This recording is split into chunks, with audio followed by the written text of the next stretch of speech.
Bienvenue sur Que du numéro 10 Agile, le podcast qui te livre tous les secrets pour bâtir une équipe qui ne démissionnera pas dans 6 mois. Je suis Christophe et mes invités sont des managers, des coachs, des leaders du monde agile. Avec eux, nous allons décrypter leur parcours, leur réussite et leur passion de bâtir des équipes performantes sans négliger l'humain. Sans plus attendre, place à l'épisode du jour.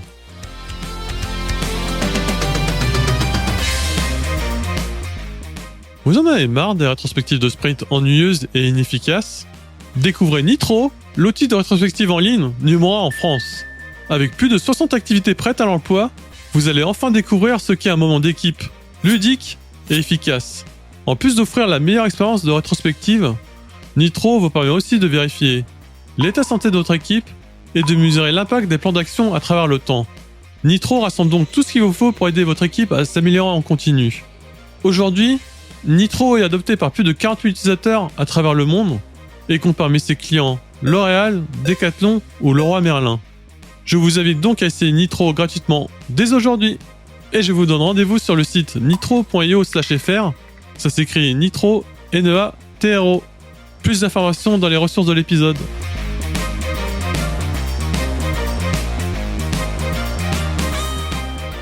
Bonjour à tous et à toutes. Bienvenue dans ce nouvel épisode du podcast Que du numéro 10 Agile. Je suis Christophe. Et aujourd'hui, j'ai un invité qui est un de mes mentors. Il me conseille dans mes choix de carrière, aussi dans mes choix de vie. Enfin, pas encore, mais voilà, c'est quelqu'un que j'apprécie beaucoup et j'ai hâte de vous partager ce qu'il va vous raconter. Stéphane, est-ce que tu peux te présenter rapidement ? Salut Christophe, merci pour l'invitation.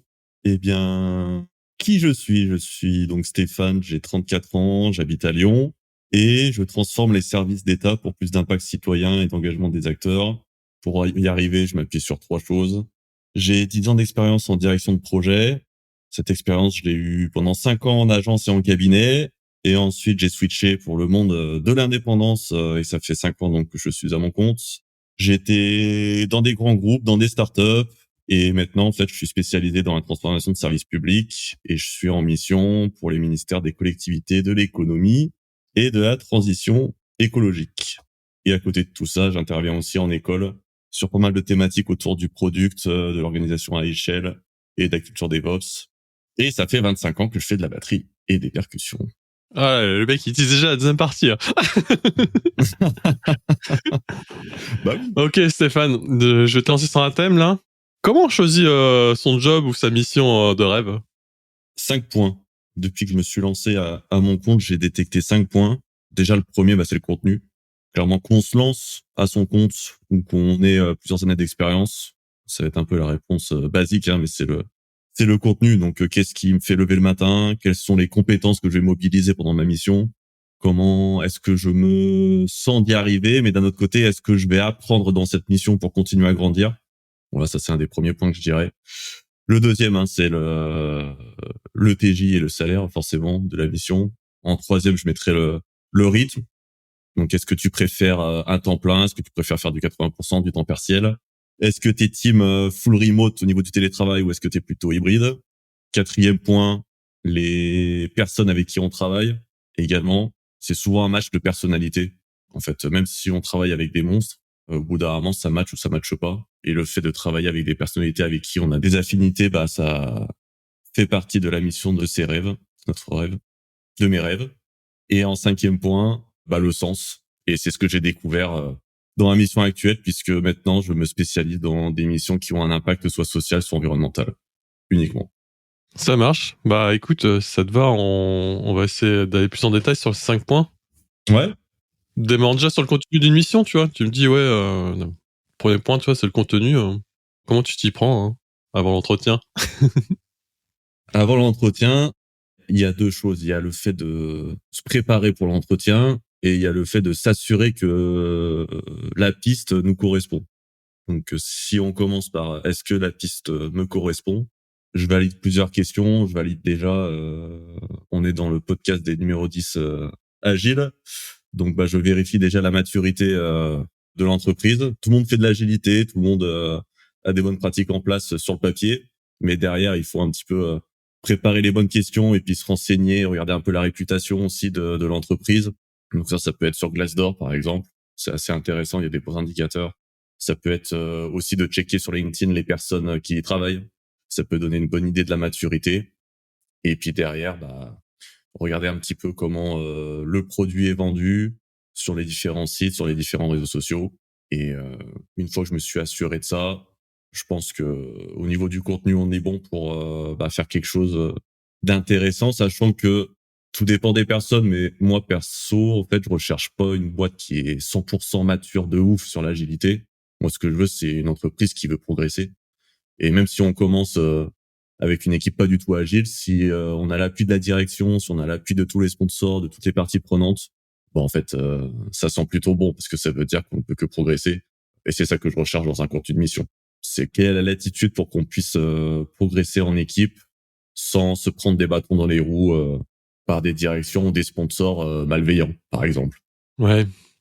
Il y a plein de choses que tu dis là. Attends, je vais essayer de déblayer de détail dans le détail.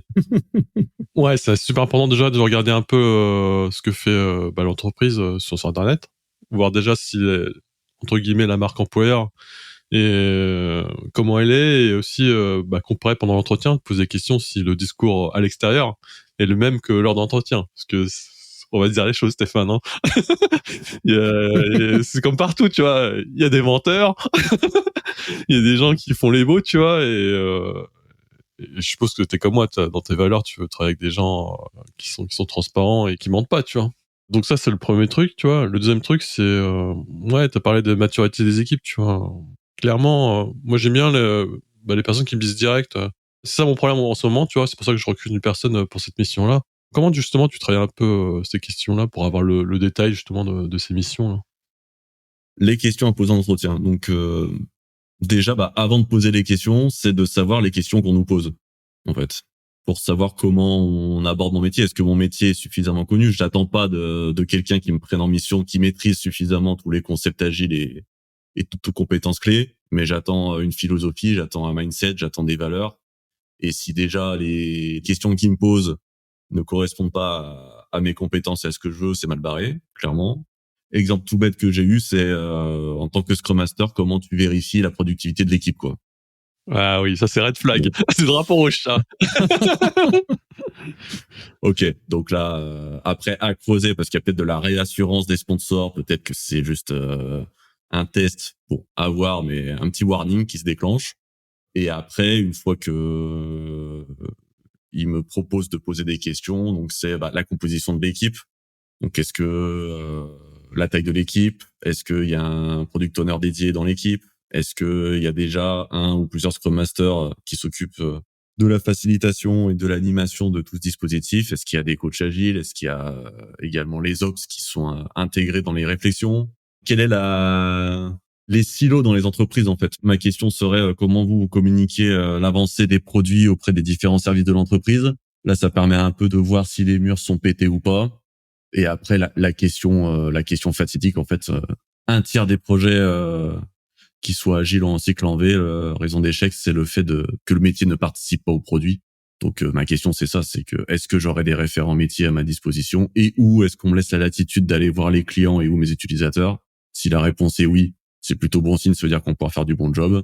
Si les gens me répondent qu'ils pourront se rendre dispo qu'en réunion ou quoi, bon, ça sera compliqué. Après, ils sont libres de répondre un peu ce qu'ils veulent aussi et c'est à nous de les croire ou pas. Ouais, après, c'est la culture d'entreprise, tu vois. C'est dur à changer, tu vois. Je suis d'accord avec toi, tu poses des questions et si t'as pas accès aux clients, c'est vrai que c'est compliqué, mais après, nos missions, tu vois, c'est aussi d'aller chercher, tu vois, ce genre de choses et de les questionner pour ça aussi. Hein. Et de justement les accompagner pour faire péter les silos, exactement. Mais au moins, tu sais dans quel contexte tu vas, tu vois. C'est sûr que si tu sais déjà que il y a déjà une collaboration avec le client, tu vois, ça, pour nous, tu vois, c'est déjà mieux, tu vois. Mais s'il y est pas, bon, c'est pas non plus... On sait pourquoi on est là, tu vois. C'est parce qu'il y a des choses à améliorer, tu vois. Et là, tu mets le doigt sur quelque chose. C'est si tu passes un entretien avec nos amis les intermédiaires qui ne maîtrisent pas forcément les contextes clients, là c'est compliqué quoi.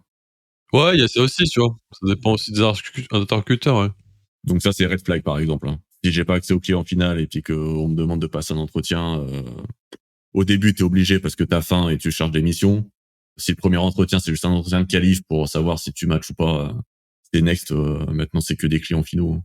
Ouais. S'assurer de tout ça. Hmm. Moi, je pose toujours la question de la personne qui était à ce poste-là avant moi, combien de temps elle est restée et pourquoi elle est partie. Et là, tu vois, je peux voir si la personne est transparente.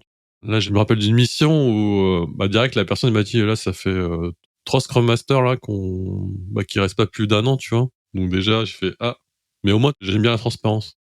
Donc du coup là, ils me disent ils ont pas resté parce que soit ils sont partis d'eux-mêmes, soit nous ça nous correspondait pas. Déjà, tu vois, tu peux voir déjà si l'entreprise elle est en mode si ça marche pas, on prend des décisions et même si c'est difficile, on se sépare des gens parce que ça matche pas, tu vois, ça sert à rien de garder les gens et de tirer l'équipe vers le bas si ça matche pas, tu vois.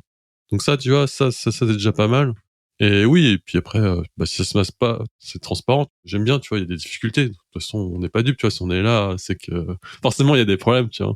Donc ouais, la question du turnover, il y a aussi des équipes de turnover, tu vois. Donc ça permet de voir aussi.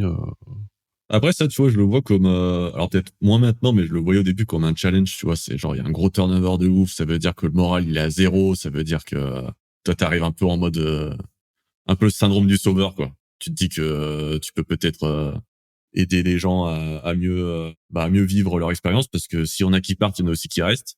Donc ça veut dire que ceux qui restent souffrent du départ des autres, et ça peut être un beau challenge aussi de renverser un peu la tendance. Par contre, il faut s'assurer d'avoir la latitude, quoi. Parce que si on nous laisse pas les cartes, ça sera compliqué. Tu l'as dit, tu vois. Les questions à poser, c'est déjà savoir si, parce qu'on est clairement dans la conduite du changement, si t'as le sponsoring, si t'as le top management en sponsor, tu vois. Et là, si t'arrives déjà à l'entretien à avoir ça, tu vois, tu te dis, ok, ils me donnent les moyens et en plus ils se donnent les moyens. Je suis pas le seul à lever les obstacles. Eux aussi, ils vont m'aider aussi, tu vois, à aider l'équipe, tu vois. Et ça, c'est cool, tu vois, parce que voilà, on sait tous, pour changer les gens, la meilleure façon, c'est l'exemple, tu vois. Donc si le top management, il montre l'exemple, tu vois, ça sera, toutes les équipes vont prendre la suite, tu vois. Ne serait-ce que juste se montrer. Ne serait-ce Exactement. que juste se Oui, montrer. aussi se L'équipe a montrer. juste Ouais, besoin de ça. ouais, non, mais c'est vrai, Juste hein, se c'est montrer, vrai, hein. tout bête. Se montrer et remercier les gens, tu vois. Mais bon, là, on dérive. Ok, donc pour le contenu, c'est bon. Ok, passons sur le TGM. C'est quoi déjà le TGM déjà? Ça veut dire quoi le TGM?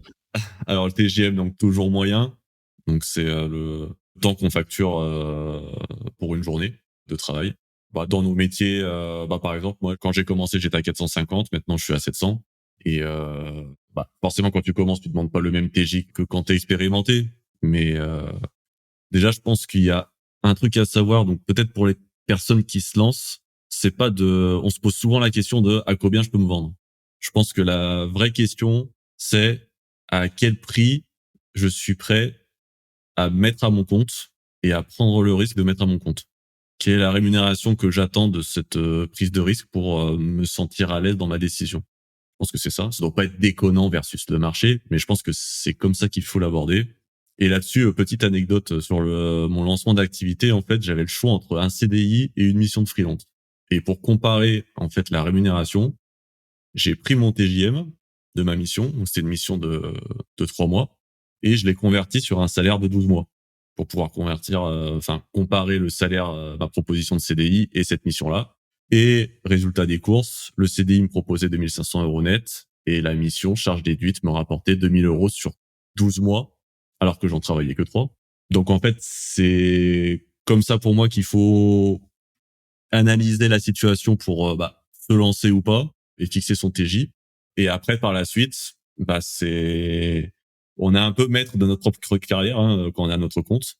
Donc, on se fait nos propres augmentations. Et l'astuce, en fait, il y en a pas mal, mais s'il y en a une, en fait, c'est de continuer à démarcher des clients. Si on souhaite monter en TJ, parce que 450, ça peut être suffisant pour certaines personnes, il n'y a pas de souci avec ça. Mais si on souhaite augmenter son TJ, il faut continuer à prospecter, il faut faire des entretiens pendant qu'on est en mission. Et la négociation sera beaucoup plus facile puisque on sera beaucoup plus à l'aise à demander plus, puisque si la personne refuse, c'est pas grave, j'ai déjà une mission. Donc moi, je dirais que ça, c'est le conseil numéro 1. Et après, c'est de continuer à se former. Par exemple, moi, j'ai commencé en tant que product owner. Je me vendais avec une casquette. Maintenant, je me vends avec 3 compétences clés, donc le product management, l'organisation agile à l'échelle et l'accompagnement au changement, et également la culture DevOps. Et en fait, ce qui est intéressant, c'est de développer des compétences qui servent les clients que tu rencontres au fur et à mesure.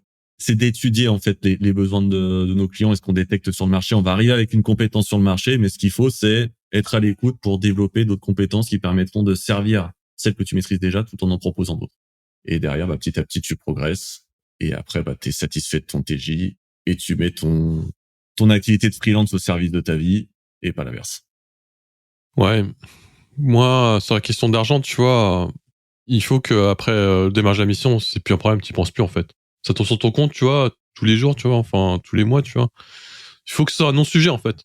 Parce que si tu démarres trop bas, ok, tu peux te dire ouais bon, la mission, je démarre bas, mais c'est une mission longue, donc on verra, tu vois. Si en plus à côté, au fil des jours, tu vois qu'il y a des choses qui te plaisent de moins en moins, tu vois, qui en plus tu t'es vendu un peu plus bas parce que tu acceptes de te vendre un peu plus bas.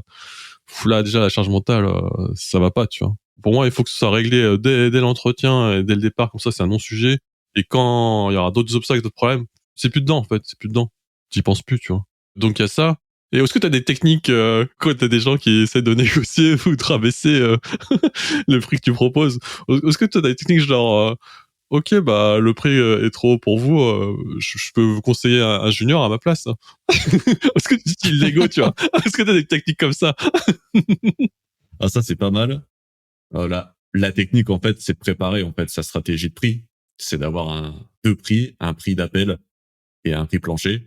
Et en fait, l'idée, c'est que le prix d'appel, donc, il y a plusieurs phases, en fait, dans la phase de prix, parce qu'en fait, il y en a certains qui vont te contacter sur LinkedIn, qui vont déjà te demander ton prix. Et qui vont déjà peut-être essayer de le négocier, d'ailleurs. Donc déjà, ça, c'est mort. Quand t'es pas en entretien, tu négocies pas ton prix. Tu calcules ton prix d'appel, c'est 700 €, et c'est tout. Et si le mec, déjà, t'obtient pas l'entretien avec ce prix-là, ça veut dire que t'es pas dans son budget. Autre astuce, d'ailleurs, ça peut être aussi, ça dépend de comment sont les personnes, mais quand tu passes par un intermédiaire, la question est, je donne mon prix d'appel, et derrière, si la personne me dit ça va pas le faire, je lui demande le budget qu'a son client. Et en général, on se rend compte que soit c'est pas possible parce que l'écart est trop énorme, ou alors il y a un terrain d'entente qui est possible. Donc c'est ça. Et après, il y a la deuxième phase de la négo, c'est à l'entretien et après l'entretien. Et donc ça, en fait, je pense si on a eu un bon feeling avec la personne, si on a eu on parlait de contenu de mission juste avant, si on sent que c'est en lien avec ce qu'on veut faire, on sent qu'on va progresser, on sent qu'on va pouvoir se vendre plus cher demain grâce à la mission, faut pas absolument tenir à son prix d'appel, sachant que psychologiquement, on a certains en fait qui ont besoin de se dire qu'ils font une bonne affaire, tu vois. C'est pas le fait de juste répondre à un budget, c'est juste que certaines personnes vont se dire, putain, il me proposait 700, j'ai réussi à lui faire baisser à 650, quoi. Et t'as des personnes, ils ont tellement un ego surdimensionné que ou qui veulent vendre leur mérite de technique d'acheteur auprès de leur entreprise, qui se sentent obligés de justifier le fait qu'ils ont baissé le prix. Donc il faut l'avoir en tête, il faut avoir son prix plancher et son prix d'appel, et derrière, si le contenu est intéressant, je pense que franchement 50 € sur un TJ entre 700 et 650, c'est pas ça qui va faire la diff. Ce qui va faire la diff, c'est ta mission, comment tu te sens dans ta mission, et si tu te sens encore une fois que tu vas progresser, vas-y fonce, mais faut pas non plus être dans l'excès inverse, c'est 700 sinon rien, et où la technique, tu vois, j'envoie un junior, ça peut marcher, mais moi ça serait pas ma technique, moi ça serait plus Je rigole, hein, je l'ai jamais faite, hein. Ouais. J'ai jamais fait. Non, mais en fait, il faut s'adapter à l'interlocuteur, tu vois. T'imagines, je sais pas, une boîte du 440 et tout, jamais je fais ça, tu vois. Enfin, j'ai pas encore, je suis pas encore là-dedans, tu vois. Mais en fait, ça dépend des personnes, en fait. Si tu sors ça en termes de blague, tu vois, ou tu vois que le DSI ou le CTO, tu vois, il est déjà à la cool, tu vois. Toi, il y avait un entretien que j'avais fait, le DSI direct, il y avait le drapeau du PSG derrière lui, tu vois. J'étais obligé de le vanner, tu vois. Tu vois, là, je suis en confiance pour sortir ce genre d'argument, tu vois, parce que je sais que c'est pas possible, tu vois. Là, c'est bon, j'ai perdu tous mes auditeurs et auditrices qui sont pas du Paris Saint-Germain. Allez, je vais faire la parenthèse. Je vais pas te demander pour quelle équipe tu es. Non, il faut pas perdre, l'audience. Ça va t'attirer des ennuis. Déjà que, tu sais, j'ai invité Elisabeth Doyle. Elle, direct, elle m'a sorti, je savais même pas qu'elle aimait le football, tu vois. Direct, elle a sorti, elle est les verts, tu vois. J'ai fait, non, c'est pas possible, tu vois. Oh, putain. Oh, okay. Ça m'a fait rire, hein. Ok, on avance. On a parlé du contenu, du TJ. Ok, maintenant, ton troisième point, c'est le rythme de travail. Temps plein, temps partiel, télétravail. C'est quoi, en fait, qui te motte? Bah, rythme de travail, ça c'est en fait maintenant le télétravail est démocratisé depuis un petit moment. Je pense que tout le monde a ses préférences. Il y en a certains qui sont full remote, d'autres plutôt hybrides, d'autres qui préfèrent aller sur site. Donc en fait, ce qu'il faut simplement, c'est la mission de ces rêves, c'est aussi la mission où on a un rythme qui correspond à notre vie. Et aujourd'hui, moi en l'occurrence, mon rythme c'est full télétravail quoi. C'est full télétravail parce que tu peux aller au sport entre midi et deux, parce que tu peux si t'as des travaux à faire, si t'as des choses à faire avec ta famille, si enfin t'as une liberté une charge mentale en fait qui diminue de ouf. Et derrière, ça n'empêche pas de venir sur site parce qu'on, par contre, venir sur site, tu viens pas sur site pour rien. C'est pas parce que l'entreprise a dit tu viens sur site le lundi que il faut venir le lundi. C'est pas ça. C'est que on est une équipe. Par exemple, nous, on est 4 aujourd'hui dans l'équipe. On est en train de grandir. Et ben, spontanément, on s'est dit que mardi, on devait aller à Paris pour se voir, pour traiter un sujet. Et ça se passe très bien. Et il y a pas quelqu'un qui a dit non, mais j'ai la flemme, j'ai un truc à faire. Non, c'est pas possible parce que j'ai un rendez-vous super important. Non, on se rend disponible au moment clé. Par contre, on va pas sur site juste pour boire un café, quoi. Ouais, il y a encore, hein. Mais c'est important ce que tu dis là, tu vois. Moi, je suis tombé sur des RH ou des managers qui disaient, tiens, je te donne une anecdote, tu vois. Juste après la période du Covid, tu vois. Donc, on avait l'habitude d'en télétravail, tu vois. Je dirais pas de nom, hein, je me tape une réflexion. Ah, Christophe, ton équipe, elle vient plus très souvent au bureau, tu vois. Bon, déjà, pourquoi elle me pose la question, tu vois, c'est quoi le truc? C'est, peut-être que c'est moi aussi, tu vois, peut-être qu'on n'est pas assez transparent dans ce qu'on fait, donc ils préfèrent voir les gens au bureau pour voir un peu contrôler, parce qu'ils les voient, donc ils pensent qu'ils travaillent. Ça, c'est l'ancien mindset, je suis désolé. Enfin, il y a des gens qui sont comme ça, et il faut l'accepter, tu vois, c'est comme ça. Donc peut-être qu'il y a un travail à faire en disant, bah nous, voilà, déjà, là, on a grossi l'équipe, tu vois, on est entre 12 et 15, tu vois, et après le Covid, tu vois, avec les conditions sanitaires, tu vois, c'est pas de les réunions pour 12 ou 15 personnes, tu vois. Donc il y a ça. Et l'autre sujet aussi, bah, comme tu l'as dit, en fait, il faut que l'équipe, elle se crée ses propres règles, tu vois. Et que ce soit pas imposé par une RH ou le groupe le top management, tu vois, ou par l'entreprise, tu vois. Enfin, oui, je sais qu'il y a des lois à respecter, il y a des conditions et tout, mais tu le sais mieux que moi, tu vois. Quand l'équipe a défini elle-même ses règles, tu vois, et qu'en plus elle les applique, bah, l'engagement des équipes c'est pas pareil, tu vois. C'est clairement pas pareil, tu vois. Ouais. Ça montre qu'on lui fait confiance, ça montre que, bah, autre anecdote aussi, c'est que donc mission chez un client du CAC 40, on était moitié presta, moitié salarié.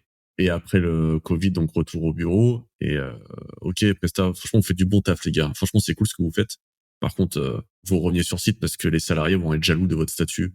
Je fais, mais retourne le problème autrement. C'est que si nous on fait du bon taf, ça veut dire que tes salariés font du bon taf aussi. Donc il y a peut-être quelque chose à faire. Et après, bah, le discours, il est rompu parce que derrière, c'est des accords cadres, derrière, c'est les directions RH qui imposent ça et qui n'ont même pas une sombre connaissance de ce qu'on fait. Et elles appliquent le process de c'est pour tout le monde la même chose. Et c'est terminé. Alors que, comme tu le dis, ça devrait être chaque équipe qui propose un rythme, des équipes qui viennent souvent sur site, d'autres qui sont full remote. En fait, tant qu'on a des résultats et qu'on atteint nos objectifs, c'est, ouais.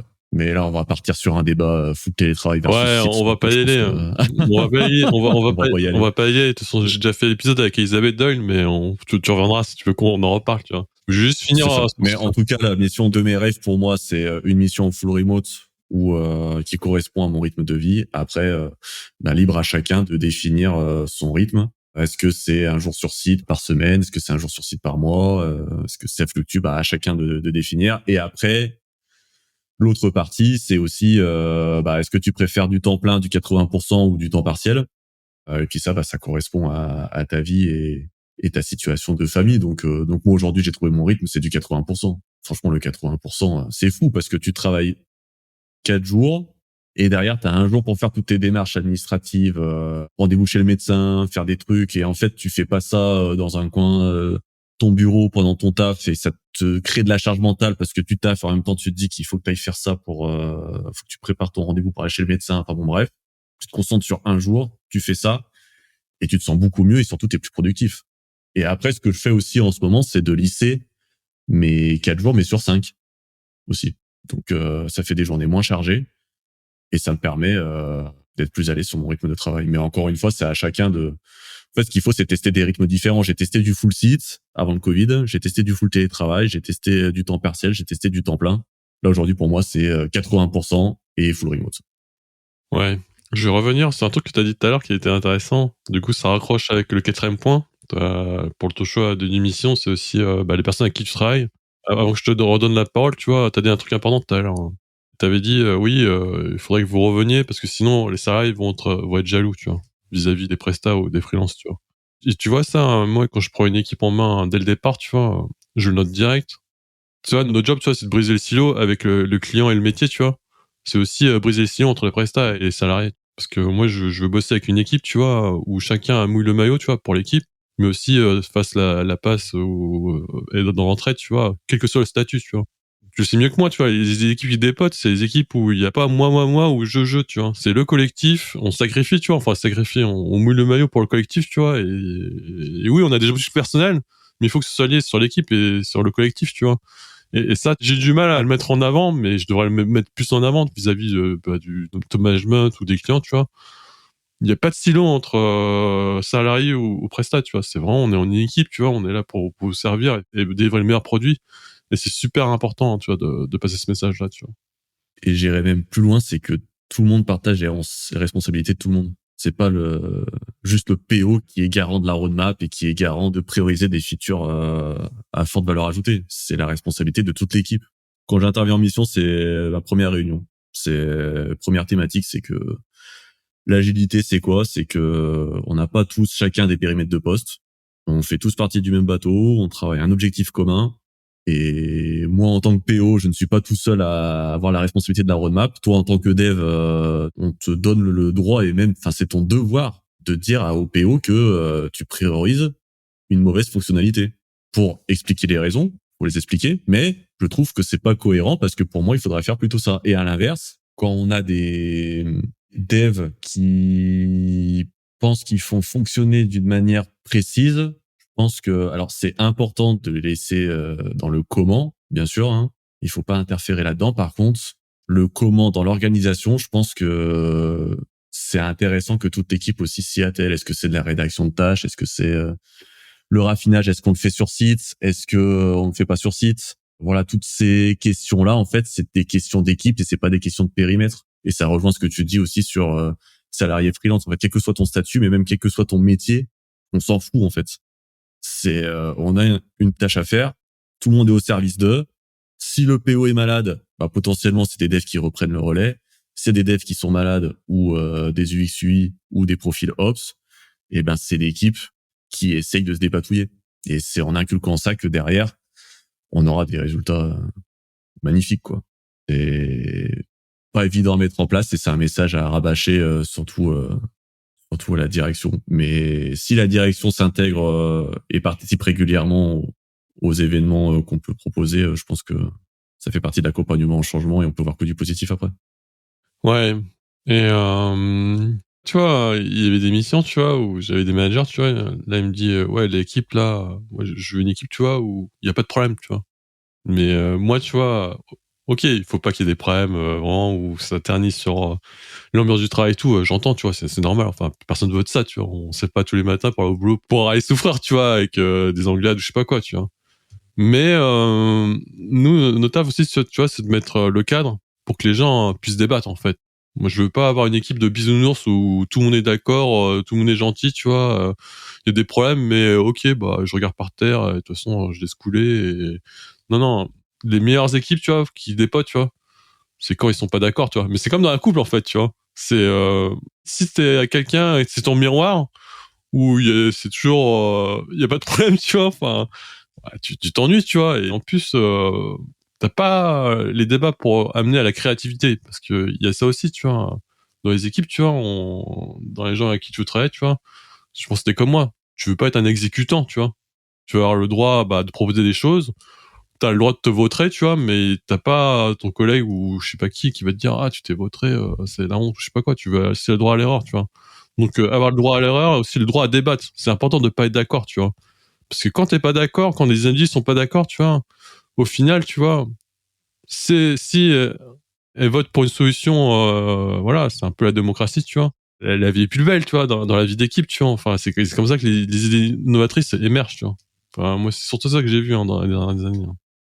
Alors, ça, et après, je trouve le niveau, une fois que t'as pas mal d'expérience, je pense qu'après, t'as une personnalité qui fait que ça matchera forcément plus avec des personnes. Il y a le côté débat où plus il y a de personnalités différentes, plus il y a de chances que le projet soit un super succès. Par contre, plus il y a de chances que le projet soit un super échec. Mais derrière, si on parle de la mission de mes rêves, moi maintenant je me connais, j'ai ma personnalité et je sais que il faudra que je travaille. Je pourrais m'adapter, mais la mission de ses rêves, c'est essayer de plus être en mode adaptation quand tu es au travail, mais d'être toi-même. Et pour être toi-même, il faut que tu travailles avec des personnes qui se rapprochent, ou en tout cas qui ont des points communs avec ta personnalité. Et limite, ce sont des personnes avec qui aujourd'hui j'ai un collectif. Et en fait, on n'a même pas besoin de débattre. On se comprend en fait. On se comprend et ça va super vite. Et on a atteint des résultats de fou. Et ça, je trouve, c'est le niveau 2, quoi. C'est le niveau 1, effectivement, c'est avoir un mindset collectif où l'individualisme cède sa place au collectif. Et donc là, des débats super intéressants avec des personnes de multipersonnalité. Mais après, par contre, la mission de mes rêves, c'est voilà de travailler avec des gens qui matchent avec ma personnalité parce que on peut pas plaire à tout le monde. Et surtout pour faire avancer un projet, il y a des choses qui s'expliquent pas, mais on a des affinités avec des gens qui font qu'on avance beaucoup plus vite, sans devoir se réexpliquer, sans devoir débattre, sans devoir se justifier, parce que les gens ont la même sensibilité que nous. Ok, Stéphane. Dernier point là. C'était quoi? C'est le sens, c'est un secteur qui te touche et qui te plaît. Alors ça, c'est tout nouveau. Pour le coup, ce critère, je l'ai rajouté depuis 2024. J'en fais un critère un red flag, quoi. C'est que si ma mission n'a pas un impact social ou environnemental, je refuse. C'est comme si on me proposait un TJ de merde, quoi. C'est le, c'est le red flag. C'est le red flag. Et ça, après, c'est en lien un petit peu avec le Ikigai, quoi, que j'ai fait il y a pas longtemps. Et en fait, j'avais les trois. Tu peux rappeler c'est quoi l'ikigai? À la base, l'ikigai, c'est d'avoir un métier et une activité professionnelle qui contribue, dont le monde a besoin, dans laquelle tu peux obtenir de l'argent, une activité que tu aimes faire et dans laquelle tu as déjà eu des résultats. Et moi, en fait, jusqu'à maintenant, j'en avais que 3 sur 4. J'avais le résultat, j'avais le côté j'arrive à me vendre avec et à avoir de l'argent, et j'avais le côté j'aime ça, même si je commençais à avoir des doutes sur le fait que j'aime ça. Et en fait, le fait que j'aimais de moins en moins mon métier, c'était derrière que je contribuais pas au monde. Et depuis que j'ai rajouté ça dans mes choix de mission, eh bien, clairement, ça change tout parce que dans nos tafs, toi tu le sais très bien, on passe notre journée à résoudre des problèmes, on se prend la tête, charge mentale de ouf, et il y aura forcément des journées de merde. Même dans ta mission de rêve, tu auras forcément des journées de merde, pour diverses raisons. Et si tu sais que derrière ta finalité, c'est de contribuer à un monde meilleur, globalement, bah en fait, ça va te faire relativiser et mieux résister les moments de doute, quoi. Génial. Make sense. Mais ça prend des années, tu vois. Ça peut prendre des années à comprendre, tu vois. Je vais te donner un exemple pour clôturer sur le sujet. Moi, avant, quand je suis sorti de l'école diplômé pour trouver mon nouveau taf, tu vois, j'étais pas à la recherche de ça. Hein. J'étais à la recherche, je prends la boîte avec le plus gros CA, je prends la boîte avec le nom le plus ronflant, avec le titre de poste le plus ronflant aussi. Comme ça, tu vois, je pourrais dire, bah, j'ai réussi, en fait, tu vois. Mais, tu vois, c'est toujours pareil, c'est la définition du succès, tu vois. Au fil des années, tu vois, c'est plus ça, tu vois. Enfin, j'attends plus la validation des autres. Mon but, c'est pas d'avoir un statut, tu vois. Enfin, c'est plus ça, tu vois. Et moi, j'aime bien ce que tu dis, tu vois. C'est un travail qui a du sens, tu vois. Et ouais. Et après, si on n'est pas sensible côté social environnemental, ça peut être tout simplement un secteur d'activité aussi, tout simplement. C'est de faire des efforts de prospection uniquement dédiés à un secteur d'activité qui nous passionne. Moi, par exemple, c'est la musique, mais ça peut être le sport, ça peut être plein de choses. Et donc là, quand tu bordes dans un domaine qui t'attire, ça te donne des ailes. Et justement, les moments où tu te prends la tête, tu relativises parce que derrière, tu es dans un monde que tu apprécies et qui est en lien avec toi, ce que tu aimes. Et comme tu le dis, tu fais pas un taf juste pour avoir un statut et dire aux autres que t'as vu, j'ai atteint telle promotion. tel grade dans telle société, ça en jette, tu vois. C'est pas ça la mission de notre rêve, c'est la mission qui nous touche et qui nous motive même dans les moments les plus sombres de la mission, quoi.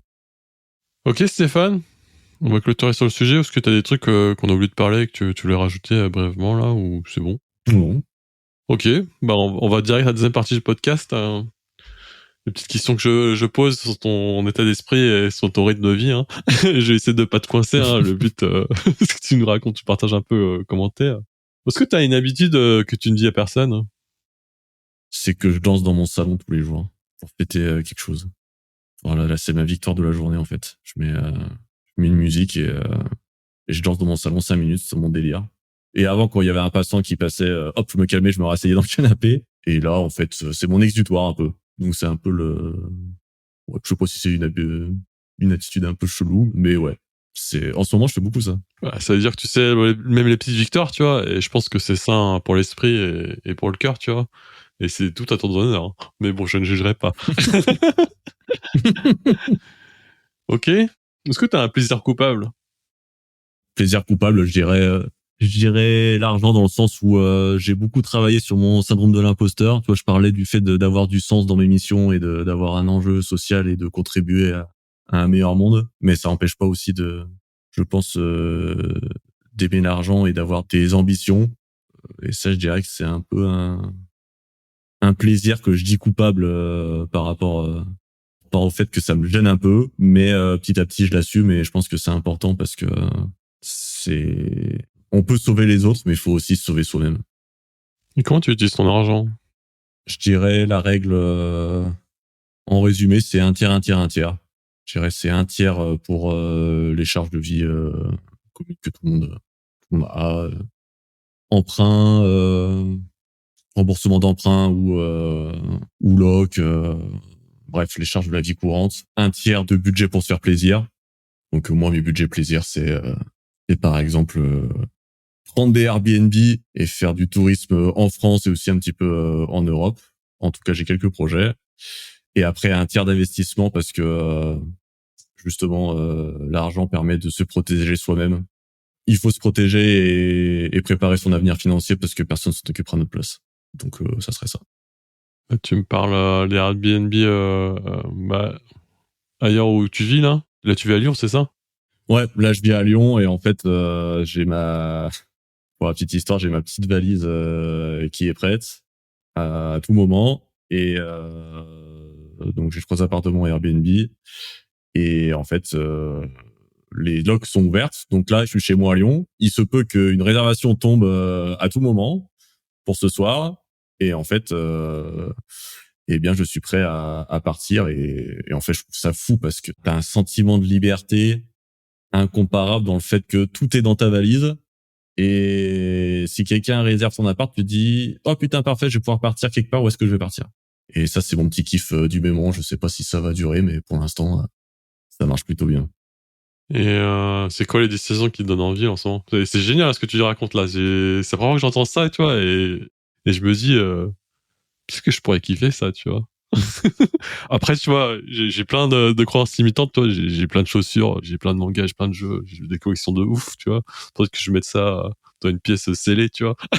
Mais le fait de pouvoir bouger quand tu veux et à tout moment, tu vois, je trouve ça génial, tu vois. Enfin, je pense que c'est la définition que tu donnes depuis le départ, hein, c'est d'être libre, tu vois. Et c'est quoi les destinations qui te donnent envie en ce moment-là?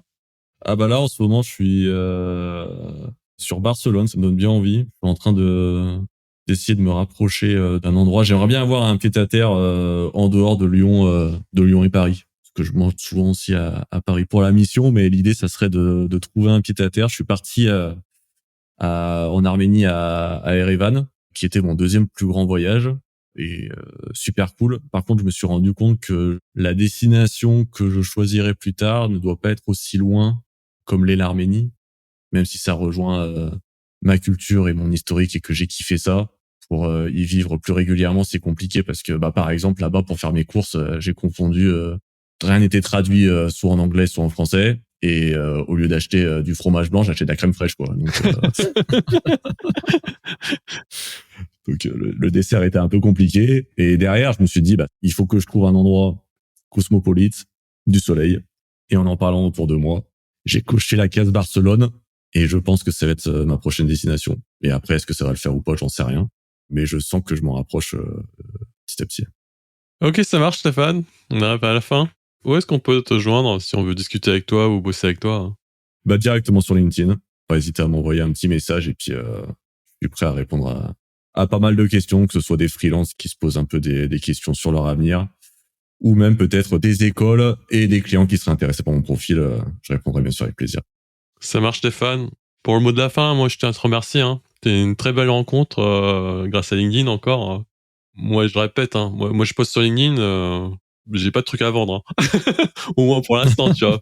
Mais par contre, je poste parce que j'essaie d'attirer des gens qui pensent comme moi, tu vois, et que j'ai pas encore rencontré, tu vois, comme disait Naval Ravikant. Et tu fais partie des belles rencontres parce que je pense que je suis un peu comme toi, tu vois. J'aime pas être tout le temps dans la même case, tu vois. J'aime bien tester de nouvelles choses. Et j'aime bien, sortir de sa casse, tu vois. Et le fait de te lire et aussi lire un newsletter, parce que t'en parles pas, mais t'as une bête de newsletter. Comment elle s'appelle déjà ta newsletter? Bon, je l'écris plus, je l'ai arrêté, mais Ouais. je l'écris plus. Okay. Après, j'ai plus trop envie de communiquer dessus, en fait. Ok. Dans tous les cas, tu vois. Je préfère pas communiquer dessus. Ouais, y a pas de souci. Ouais, mais dans tous les cas, tu vois, ça a beaucoup apporté, tu vois, et ça nous a amené à nous rencontrer, tu vois, et à discuter, et à avoir des débats intéressants, tu vois. Et c'est super cool, toi. Donc, merci déjà à toi d'être là cette année, tu vois, et merci d'être venu dans le podcast. Franchement, grand kiff. Un gros kiff, et puis merci à toi Christophe, parce que tu parlais de modèles. Clairement, toi, ce que tu fais avec le podcast et l'endurance que tu as à écrire tes posts LinkedIn, à rester dans le game, chose que moi j'ai arrêté récemment. Clairement, gros respect, et franchement trop cool, parce que le but et c'est un peu la clôture de la mission de nos rêves, c'est quoi? C'est aussi de trouver des gens inspirants dans ces missions-là et même en dehors. Et c'est ça qui nous aide à trouver l'activité et les missions de ses rêves. Donc toi, je sais que tu m'aides à me rapprocher de mes rêves, donc merci aussi. Génial. Merci Stéphane. Ouais, merci Christophe. Tu repasseras. Ouais, avec plaisir. Ciao. Ciao.